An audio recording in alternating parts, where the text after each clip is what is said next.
धन्यवाद करता हूँ सारे परिवारों के लिए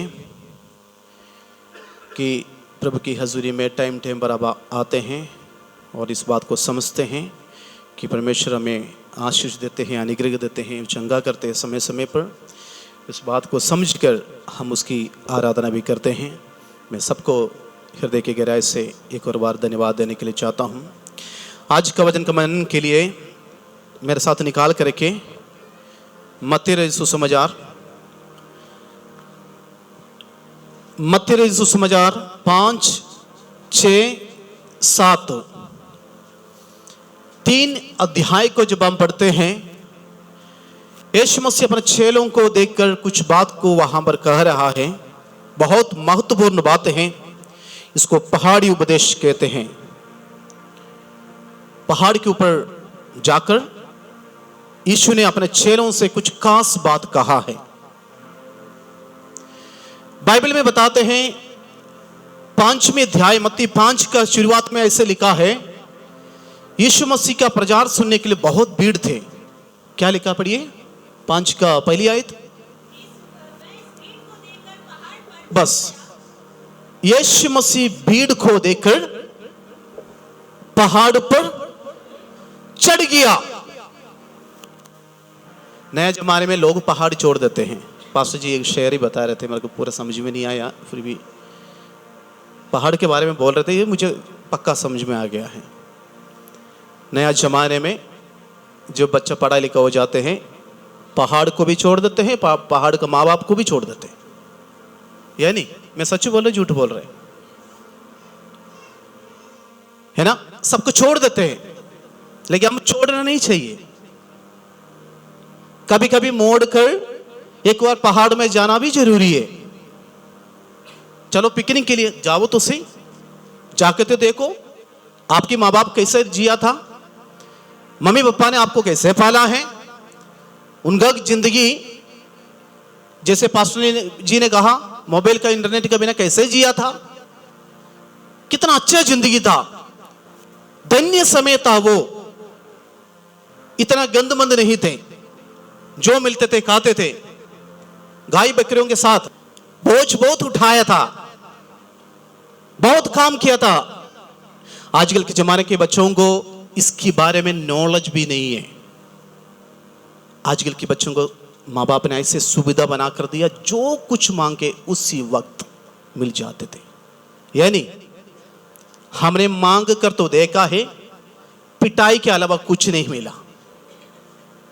बहुत मांगा था, 5वें क्लास, 6वें क्लास, 7वें क्लास में जब पढ़ाई करते, एक चप्पल मांगा, एक कपड़ा मांगा, नहीं मिला हमें। फिर खुद जाकर काम करना पड़ा। 8 रुपया के लिए, 10 रुपया के लिए हमने काम किया, खुद एक चप्पल लेके पहना है। आजकल बच्चे लोग कितना खुद करते हैं, कितनी बार करते हैं। वो इंतजार करते हैं मम्मी लेकर आए, पापा लेकर आए, घर के लोग इकट्ठा कर दे, वो उसके लिए इंतजार करते हैं।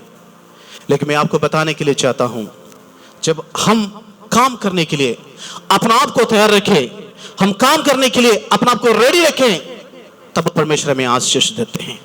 आमीन, हालेलुया। मेरी बात से कुछ लोग नाराज हो जाएंगे, मुझे लग रहा है, शक्ल से मुझे लग रहा है।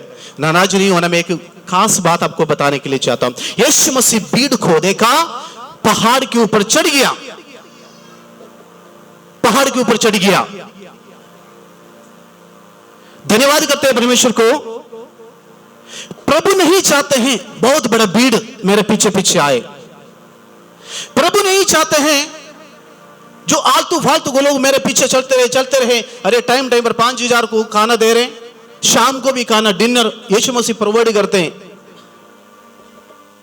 मैंने एक पास्टर का पोस्टर पढ़ा था, मारी में आपको क्या लिखा है, एक मीटिंग का पोस्टर मैंने पढ़ा, उसका नीचे लिखा है आने वालों को पक्का खाना देंगे हम, शक नहीं, पक्का खाना देंगे। प्रचार करने वाले का नाम छोटा करके लिखा, खाने के लिए बड़ा करके लिखा है। लोग सारे पढ़ लिया होगा, गया होगा वहां पे।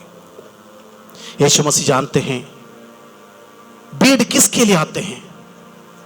आजकल की दुनिया भीड़ के पीछे चलते हैं। अरे क्राउड वहां पर साउथ में क्राउड ज्यादा है, हम भी वहां चले। अरे इनकी चर्च में कम लोग आते हैं, उधर क्या करने के लिए जाना है? जहां लोग जाता होते हैं हम उधर चलते हैं। लेकिन यीशु मसीह ने क्या किया मालूम है आपको? भीड़ को देखा, उसने पहाड़ पर चढ़ गया और उसके नीचे क्या लिखा है? हाँ बस, यीशु मसीह पहाड़ के ऊपर चढ़कर बैठ गया, यीशु का चेला उसके पास आ गया। ध्यान से सुने, अभी भीड़ कहां चलेगी? अरे पहाड़ तक चढ़ने के लिए मैदान में भीड़ थे, यीशु के साथ बहुत लोग थे, शोर मचा रहे थे, कपड़ों को छू रहे थे, अंधे को लेके आ रहे थे, लेंगड़ों को पकड़कर लेकर आ रहे थे। लेकिन पहाड़ चढ़ने के बारी आया, 12 लोग रह गया, पूरा ग्रुप भाग गया। कष्ट उठाने के समय आते हैं, ये भीड़ भाग जाते हैं। तकलीफ आते हैं, ये भीड़ भाग जाते हैं। यीशु के संग पहाड़ पर चढ़ने का मौका आते हैं, ये नहीं जाते हैं। मैदान में गाड़ी आएगा तो मेरा लाड़ी आएगा, नहीं तो नहीं आएंगे। हम डिमांड रखते हैं परमेश्वर की हजूरी जाने के लिए। लेकिन पहाड़ पर चढ़कर यीशु मसीह बैठ गया। बाइबल बताते हैं उसका चेला उसके पास आया। भीड़ कहां चलेगी? भीड़ भाग गई। इतनी बड़ी जगह पर वो नहीं जा सकते हैं। आजकल के जमाने में भी ऐसे हैं, थोड़ा तकलीफ आने से, थोड़ा परेशानी आने से वजन नहीं चाहिए, प्रार्थना नहीं चाहिए, छोड़कर भाग जाते हैं। लेकिन खुदा के साथ जो पहाड़ पर चढ़ने के लिए जो तैयार होते हैं, जो चेला है, उनको परमेश्वर ने कुछ आदेश देने शुरू कर दिया है। क्या आदेश दिया है? मेरे साथ आप पढ़ने की जरूरत नहीं, आप घर जाकर पढ़ लेना, आप बिल्कुल घर जाकर पढ़ लेना। यहां पर कुछ बात को मैं आपको बताने के लिए चाहता हूं। अगर परमेश्वर के पीछे चलने वाले लोगों को यीशु मसीह ने 2 कैटेगरी में डिवाइड किया है, 2 कैटेगरी में डिवाइड करके रखा है। यीशु मसीह के पीछे जाने वालों को यीशु मसीह ने 2 कैटेगरी में डिवाइड किया है। एक भीड़ को देकर चलने वाला, एक अपनी परेशानी को उठाकर परमेश्वर की दर्शन के लिए उनके साथ चलने वाला एक ग्रुप भी है। इधर देखिए, अब पढ़ने की जरूरत नहीं। यीशु मसीह खुदा की भवन में आराधना के लिए वहां गए थे, सिनगोग में गया था। बाइबल बताते हैं वहां पर ऑफरिंग डालने के लिए, चंदा डालने वाली एक जगह थे। लोग सारे आकर चंदा डालने के लिए वहां शुरू कर दिया। यीशु मसीह साइड में खड़े थे। कभी कभी हम सोचते हैं, अरे पॉकेट में हाथ डालते हैं, पास्टर को पता नहीं चलते हैं ये क्या ढूंढ रहे हैं। सबसे छोटा वाला नोट है तो हाथ से पता चल जाते हैं, है ना? ऐसे पॉकेट में हाथ डालने से सबसे छोटा वाला नोट है तो पता चल जाते हैं। फिर चंदा वाले में मिनट में डाल देते, कोई भी नहीं देखा। लेकिन एक सीक्रेट मैं आपको बताने के लिए चाहता हूं। बताता है यीशु मसीह कोने में खड़े थे, देख के रहा था। दुनिया अपना धन दौलत से, प्राउडी से, जितनी उसके पास था सबके सामने दिखा कर लेकर आकर ऑफरिंग वाला बॉक्स में डाल रहा था। डालते डालते सारे लोग चले गए। आखिरी में एक देखा कि विधवा स्त्री आ रहे, उसके पास कुछ भी नहीं थे। कितना लेके आए होंगे वो? बोलिए ना। हाँ, 1 हो 2 हो, उसकी कमाई से दिल के साथ जोड़कर जो कुछ उसके पास था परमेश्वर की भवन में लेकर आए, अर्पण किया। जैसे अर्पण किया है,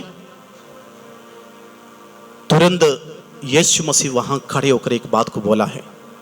यीशु मसीह ने कहा, सुनिए, इस विधवा स्त्री ने सबसे अधिक दिया है। इस विधवा स्त्री ने अपने मन से दिया है, इस विधवा ने पूरे दिल से दिया है। परमेश्वर ऐसे क्यों कहा है? अगर देखिए चर्च के अंदर खड़े होकर के पास्टर, गोविंद भाई बैठिए, कोई बात नहीं, चलो चले, थैंक यू, प्रभु आपको आशीष दे। अगर एक चर्च के अंदर खड़े होकर एक पास्टर ये वेड बोला है तो विश्वास से उठा उठा के उसको मारेंगे, यानी आप बताओ, मारेंगे नहीं? मैं सच्ची बात बता रहा हूं आपको। चंदा डालने के कंपेयर कर अगर किसी ने बताया तो वो मारेगा। लेकिन यीशु मसीह को कैसे पता चल गया है इस स्त्री ने सबसे अधिक दिया है, सबसे ज्यादा दिया है? यीशु मसीह क्या वो उसको कैसे दिखाई दिया है? हम इस बात को समझना जरूरी है। हम खुदा के लिए कुछ देते हैं, इंसान नहीं देखते हैं, किनारे पर परमेश्वर खड़े होकर देखते हैं। Hallelujah, hallelujah. मैंने कई बार इस चर्च में बताया था, एक व्यक्ति ने नया साल में खड़े होकर समर्पण किया, प्रभु से कहा, प्रभु जी अगर मेरा नौकरी लग गया, मिल गया, सबसे पहले मैं बहुत बड़ा 50 किलो की एक बकरी लेके आऊंगा। ले जी प्रभु, तेरे भवन में मैं दान करता हूं। सबके सामने खड़े होकर घोषणा कर दिया। फरवरी महीने आ गया, उसको नौकरी मिल गया, ओके, उसको याद आ गया, अच्छा इंसान था, उसको याद आ गया। उन्होंने गया, बड़ी एक बकरी खरीदने के लिए गया, दुकान में जाकर पूछा, भाई साहब इस बकरी कितना किलो के? 50 किलो। वेरी गुड, कितना का है? उसने बोला 25,000 रुपया। सोचने लगा है 25,000 रुपया ज्यादा तो नहीं इसको? फिर सोचने लगा है ये तो ज्यादा है, क्या करना है? बकरी लेकर क्या करना है? मुर्गा लेके जाता हूं। उन्होंने बकरी को वहां छोड़ दिया, मुर्गा का दुकान में चले गए। वहां जाकर मुर्गों को 3-4 मुर्गों को इकट्ठा कर तोला है। उसके बाद में कितना किलो है? 10 किलो। हाँ जी, कितना रुपया बन गया है? बोला 1500 रुपया, 2000 रुपया बन गया। अच्छा, फिर सोचने लगा, अरे चर्च में क्या करना है चिकन ले जाकर? इतना पैसा का क्या करना है? आ गए पादरी साहब को, देखो मोटा मोटा है, ये भी मोटा वो भी मोटा, इनको और चिकन देने से और मोटा नहीं होंगे? करना है क्या है इसको? उन्होंने चिकन को छोड़ दिया। सोचा है इतना पैसा क्यों खर्चा करना है, चलो सब्जी लेके जाते हैं। सब्जी मंडी में गया, 3-4 सब्जी को इकट्ठा कर दिया, बोरी में डलवाया, पूछा इतना कितना पैसा बना? 1000। अरे 1000 रुपये का सब्जी क्या करना है? पादरी साहब तो अकेले रहते हैं, बीवी तो इधर नहीं है, बच्चा भी इधर नहीं है, 1000 रुपये की सब्जी क्या करना है? तो उसको कम करने के लिए कोशिश किया। थोड़ी देर के बाद सोचा, अरे मुर्गा क्यों देना चर्च में, बकरी क्यों देना है, इतना महंगा महंगा है। अरे बकरी भी खिलाया तो विश्वासी अगर मोटा हो गया, उसको बीपी हो गया, शुगर हो गया, तो कौन इसको संभालते रहेंगे? छोड़ो बकरी, मुर्गा भी नहीं देंगे। सब्जी का बारी, सब्जी भी कैंसिल कर दिया। उन्होंने सोचा इससे अच्छा है, हमारा विश्वासी इतना अच्छा है, कुछ बोलते ही नहीं है, आराम से सुनकर जाते हैं। ऐसे करते हैं, इनके लिए 2 किलो मूंगफली लेके जाता हूं। हाँ, ये बढ़िया काम है। चर्च से बाहर जाते समय पर, भाई साहब लो 1 मूंगफली ले, मैं परमेश्वर के सामने वायदा किया था बकरी देने के लिए, चलो थोड़ा समझो, माहौल ऐसा चल रहा है, लो मूंगफली 1 के लिए जाओ। इन्होंने मन में विचार, हाँ ये अच्छा है, 200 रुपये में हमें इतना मूंगफली मिलेगा। महाराज खरीद लिया, मूंगफली वाले के पास गया, भाई साहब मूंगफली कैसे? इतना है। अच्छा 200 का? 200 को नहीं, 200 ज़्यादा हो गया, हमारा विश्वासी तो दुबला पतला है, जैसे बिंदु जैसे लगते हैं सारे विश्वासी, इनको क्या करना है? 200 का मूंगफली। उन्होंने 50 रुपये का मूंगफली खरीदने का कोशिश किया। आया कहाँ से? बकरी से। वायदा परमेश्वर के सामने बकरी का किया, मुर्गा में आ गया, सब्जी में आ गया, मूंगफली में आ गया। मूंगफली बड़ी ब्राह्मण से जो खरीदा 50 रुपये का, सोचा है ये तो बहुत ज़्यादा है, क्वांटिटी में ज़्यादा, इतना विश्वासी तो है नहीं है। उन्होंने गिन के देखा है मूंगफली कितना है, अरे इसके अंदर तो 150 मूंगफली है। चर्च में कितना विश्वासी है? 50 विश्वासी है। तो उसने बड़ी ब्राह्मण से 1-1 मूंगफली छिलका उतार कर खाते खाते आया। शनिवार का दिन खाते खाते आए, छिलका उसके अंदर डालते डालते आए, किसके अंदर? लिफाफे के अंदर। हाँ, तो फिर इधर खड़े होकर थोड़ी देर बात किया, उधर भी खाया। फिर वहां जाकर थोड़ी देर मुंह खोल कर खड़े रहा, किसी का टीवी लगा था, क्रिकेट लगा, उधर भी खड़े, उधर भी खाते रहे। महाराज भूल गया सभी बात। दूसरा दिन संडे के दिन में आया, सुबह सुबह लेके आया वो जो मूंगफली वाला थैला लेके आया और लेके आके पास्टर को दे रहे। पास्टर देखे इसके अंदर क्या है? छिलका है पूरा। भाई साहब तूने पूरा खा लिया, छिलका परमेश्वर को दे रहे। वायदा क्या किया था? इतना बड़ा। तेरा मन कितना है? इतना है। आप कभी आशीष पाएगा? नहीं आशीष पाते हैं। आशीष कभी नहीं होते हैं, कभी आशीष नहीं पाते हैं।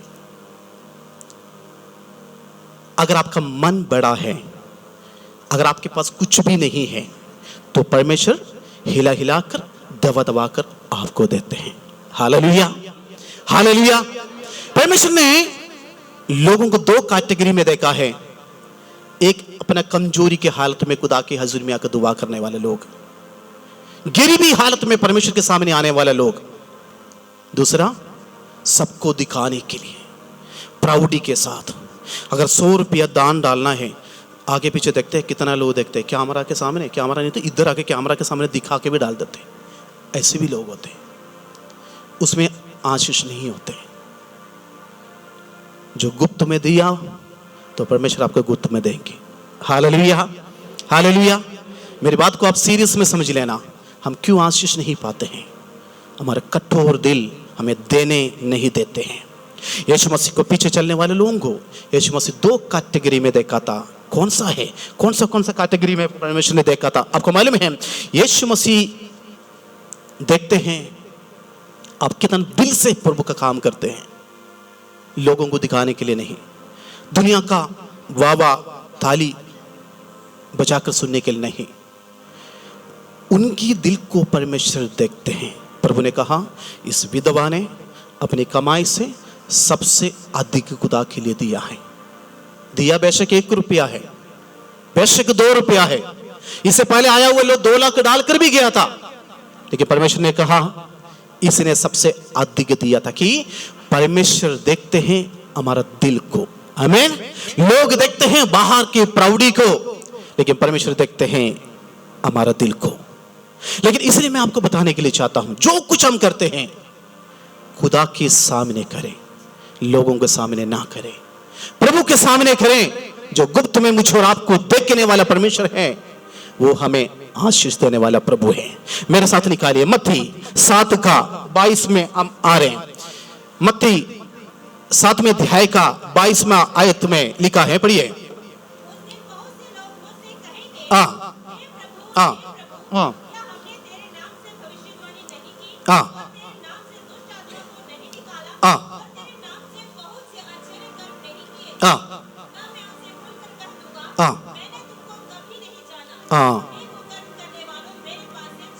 आमीन, हालेलुया।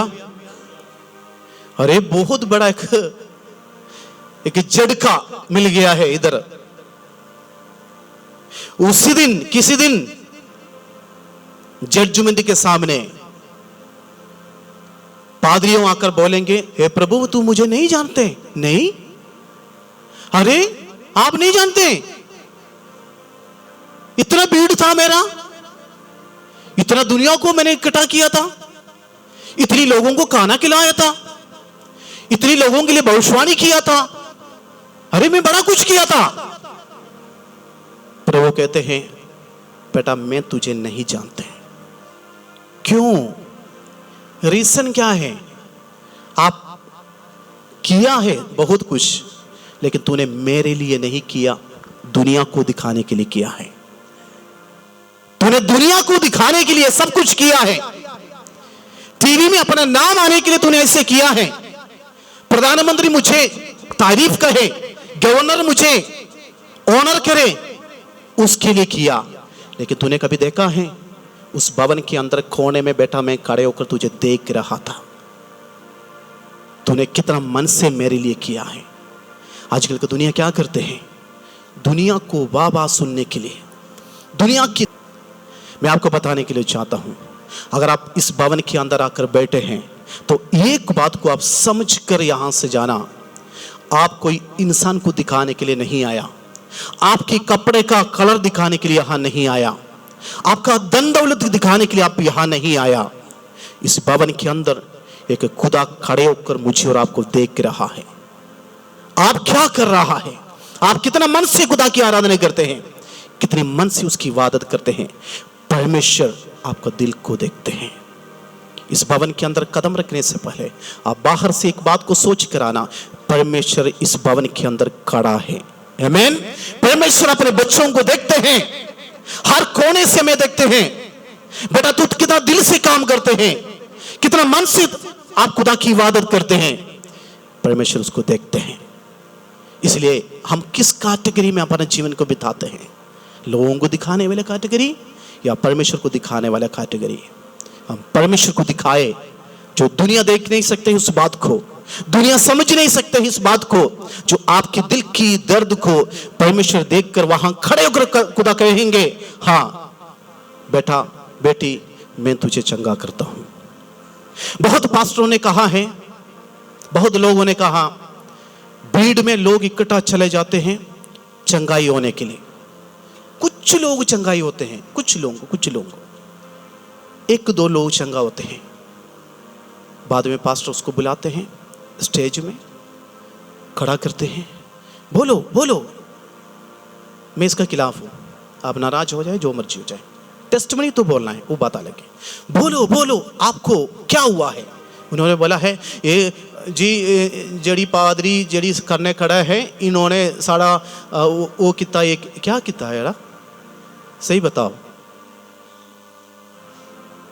परमेश्वर वहां खड़े कर देखते तो इंसान का तारीफ करते हैं। परमेश्वर दुखी हो जाते हैं। अपनी तारीफ के लिए विश्वासियों को बोर्ड लगाकर भी पकड़ा के आप ये काम बंद करो तब तुझ आशीष पाएंगे। जिस दिन ये काम को बंद करेगा तब तुझे आशीष मिलेगा। इन दिनों में अनेक लोगों को मैंने देखा है, नेम बोर्ड हाथ में पकड़ा के फोटो खींच के दुनिया को दिखाते हैं, मैं ठीक हो गया, मैं हो गया, ये हो गया। परमेश्वर कुछ नहीं है। एक बात को याद रखें, आप किसको दिखाना चाहते हैं, किसको बताना चाहते हैं? हर एक थोड़ी देर आप इंसान की आंखों को बंद कर सकते हैं, लेकिन इस बात को समझ करके ना खुदावंद भी आपको देखते हैं। भाई साहब, पैसा के लिए विश्वासियों को ब्लाइंड मत बनाओ। पैसा के लिए पादरियों ये काम करना बंद करो। पैसा के लिए चर्च के अंदर आपकी मकसद पैसा पैसा सोचकर आप काम करेगा ना, वो चर्च डूबते जाएंगे।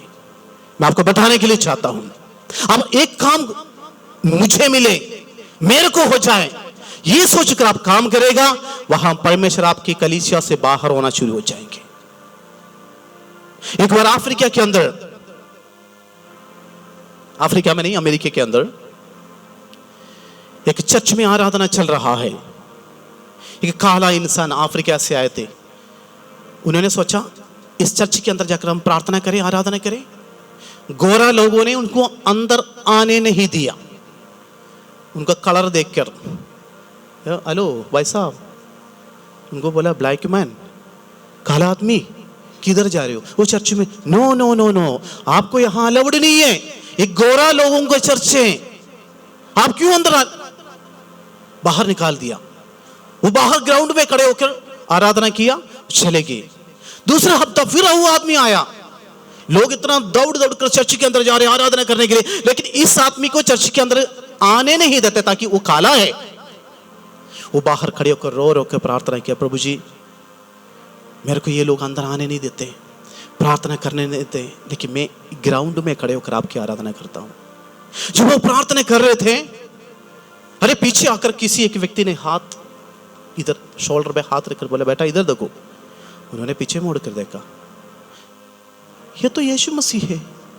हाँ बेटा, अरे पिछले कितने सालों से मैं खुद उस चर्च के अंदर जाने के लिए कोशिश किया, उन्होंने मुझे आने नहीं दिया।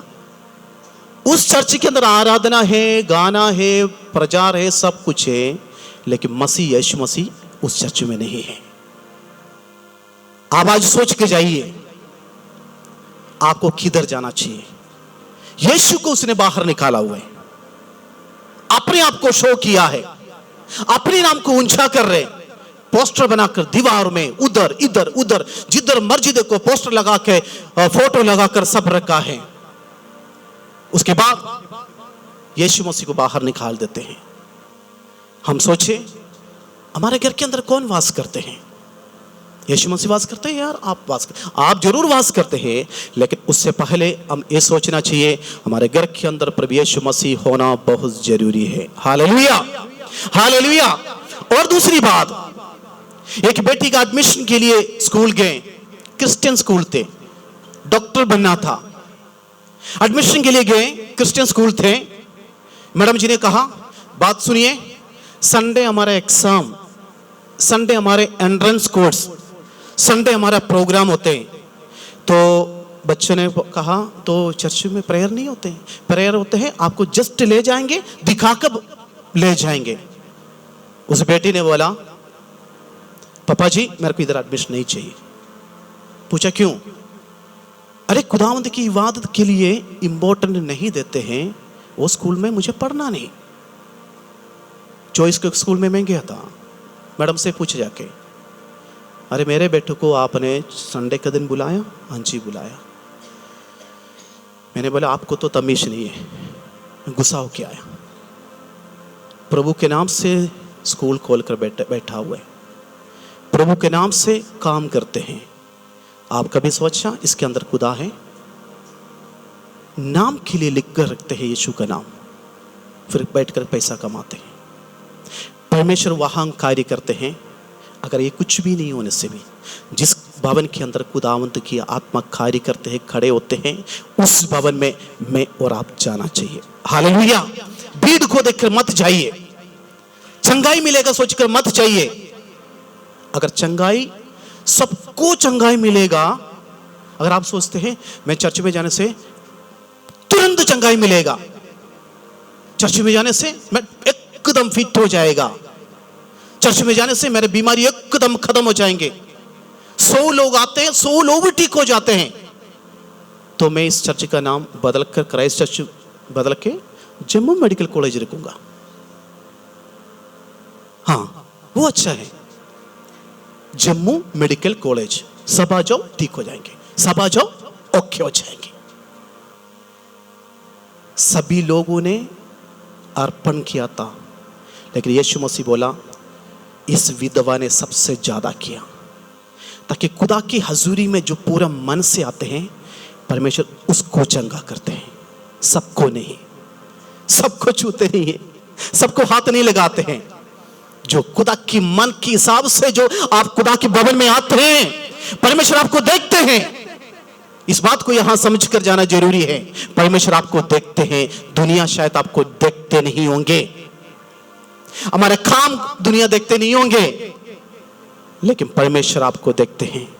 100 लोग आते हैं, 100 लोग चंगाई नहीं पाते हैं, उसमें से 2 लोग चंगाई पाते हैं। खुदा उस भवन के अंदर खड़े होकर उनके पास जाकर बोला है इस विधवा ने सबसे ज्यादा अपनी कमाई से लेकर आया है, पूरे मन से लाया, पूरे हृदय से लाया है। मैं आपको बताने के लिए चाहता हूं हम किस कैटेगरी में चल रहा है।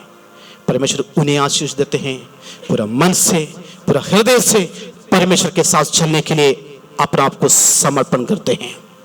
इधर बताते हैं मत्ती 7:22 में क्या लिखा है, पढ़िए।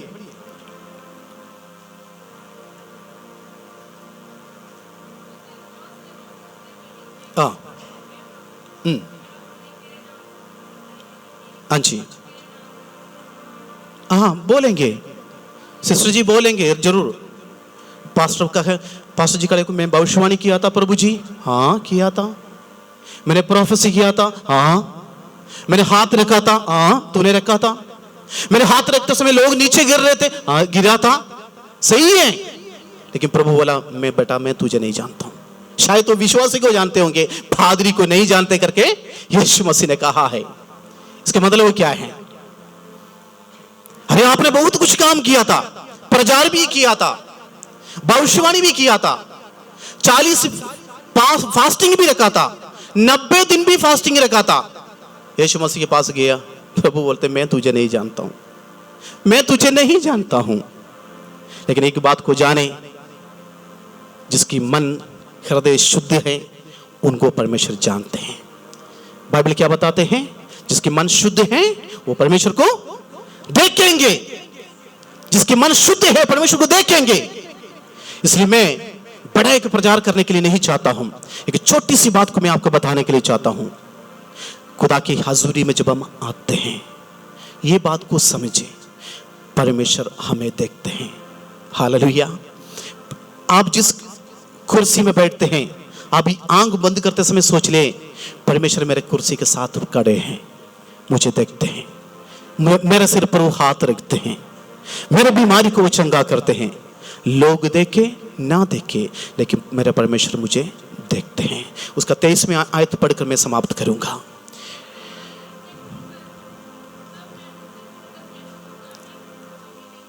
उसका 23वां आयत 7 का 23।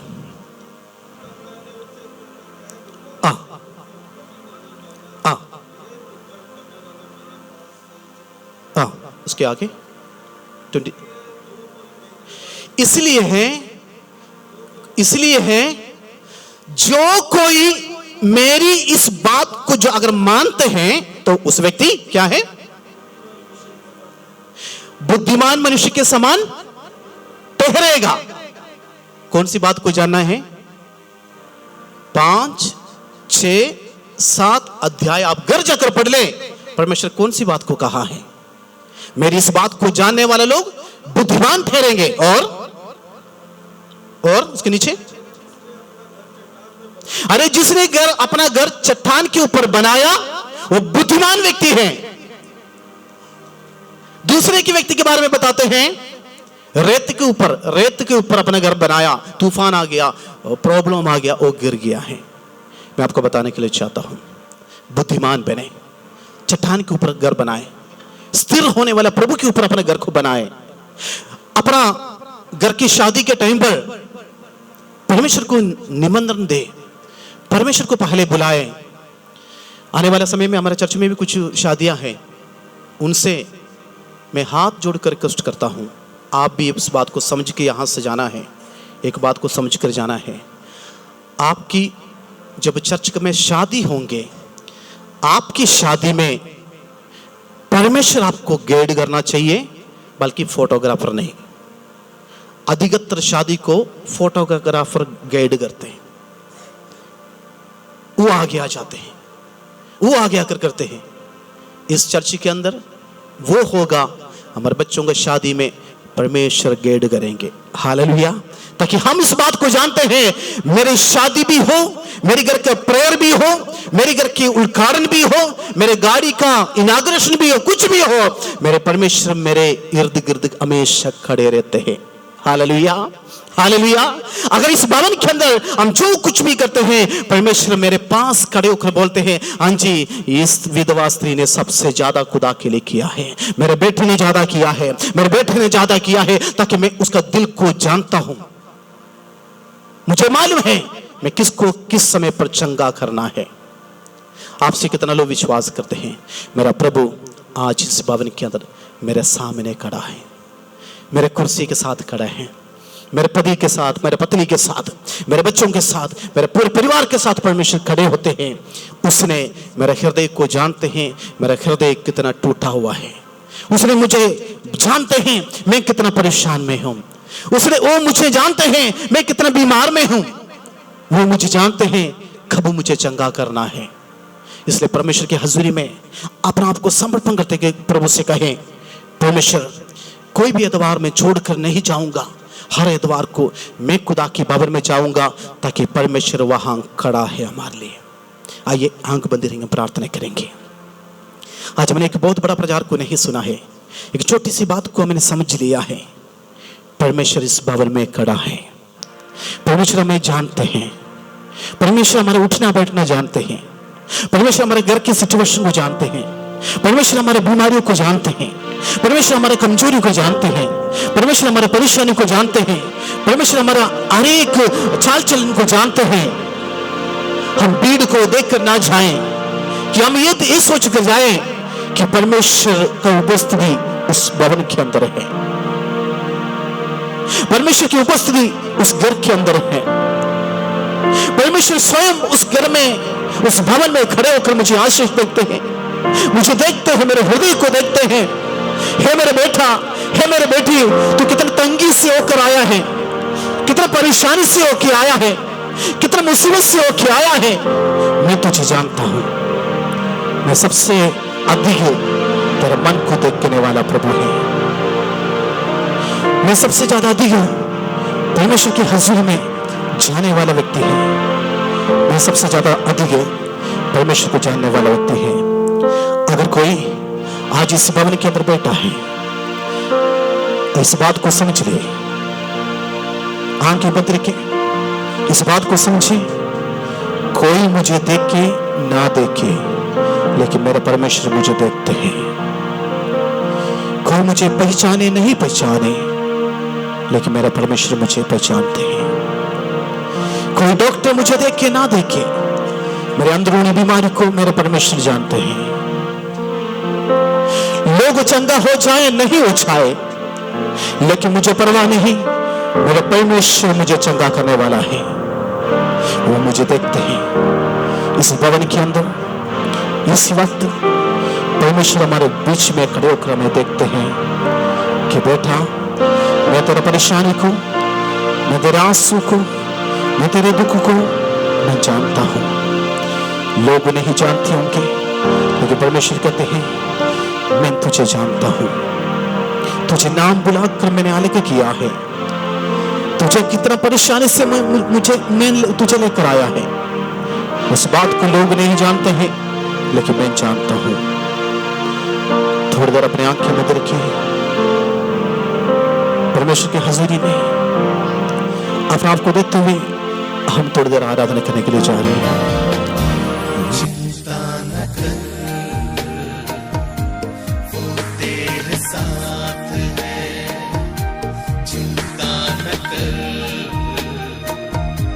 वो तेरे साथ है। आंधियां तुझे डरा ना सकेंगी, आंधियां तुझे डरा ना सकेंगी, लहरें तुझे डुबा ना सकेंगी, क्योंकि तेरा परमेश्वर तेरे साथ है। चिंता न कर, वो तेरे साथ है। चिंता न कर, वो तेरे साथ है।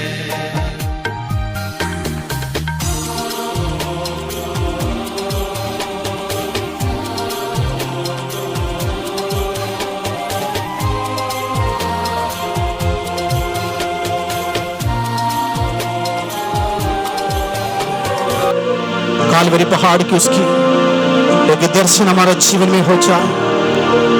कालवरी पहाड़ की उसकी बलिदान हमारे जीवन में एक आशीष का कारण बन जाए। इस दुनिया में जीने के लिए प्रभु यीशु मसीह की उसी दर्शन का जरूरत है हमें। और भी लोगों को परमेश्वर की ओर लेकर आने के लिए परमेश्वर मुझे और आपको इस्तेमाल कर रहा है। इस प्रभु वोज के सामने अपने आप को नम्र करते हुए परमेश्वर से कहे, प्रभु जी, ये जो साल तूने दिया है, इस साल को परमेश्वर तेरे नाम की महिमा के लिए तू हमें इस्तेमाल करे। तूने हमारे प्रार्थना को सुना, धन्यवाद करते हैं। यीशु मसीह के नाम से मांगता हूँ।